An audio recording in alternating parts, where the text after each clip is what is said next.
अस्सलाम वालेकुम। मोहम्मद एहसान गुजर, chairman Karachi motorcycle dealers association. तो मेरी तमाम स्मॉल ट्रेडर्स से गुजारिश है कि कराची चैम्बर स्मॉल ट्रेडर्स के लिए बेहतरीन काम कर रहा है। हर मसले पर वो काम करता है, चाहे उसमें कोई माल में, शॉपिंग सेंटर में, मार्केट में जलने के वाकयात हो या कोई और बड़े वाकयात हो और नुकसान के वाकयात हो, तो उसमें कराची चैम्बर ऑफ कॉमर्स अपना किरदार अदा करते हुए बेहतरीन तरीके से, वो रोडों पर नहीं आते, बयानबाजी नहीं करते, ना ही वो अपने कैमरे से वीडियो बनाकर सोशल मीडिया पर अपलोड करते हैं। वो अपना वर्क करते हैं ऑफिशियली तरीके से।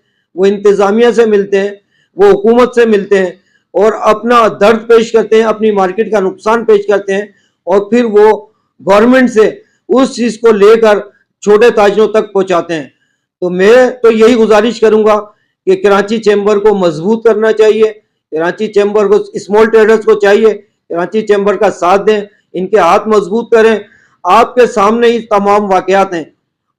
बड़े से बड़ा हादसा कराची में जो हुआ, जैसे बड़े हादसा में से एक गोल्डन मार्केट है, टंबर मार्केट है, गुल प्लाजा है, कोऑपरेटिव मार्केट है और इस किस्म के और भी बड़े वाकयात हैं जिसमें कराची चैम्बर ने अपना अहम किरदार अदा किया और स्मॉल ट्रेडर्स को उनके नुकसानात का अजाला कराया और बेहतरीन तरीके से कराया, जायज तरीके से कराया। तो मेरी गुजारिश है कराची चैम्बर के हाथ मजबूत किए जाएं।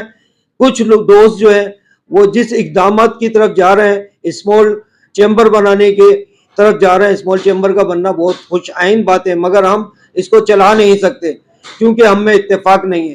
पहले इत्तेफाक पैदा कर लें, एक प्लेटफॉर्म पे आ जाएं और कुर्बानी का जज्बा पैदा करें, उसके बाद स्मॉल ट्रेडर बनाना बहुत अच्छा है, अच्छा इकदाम है।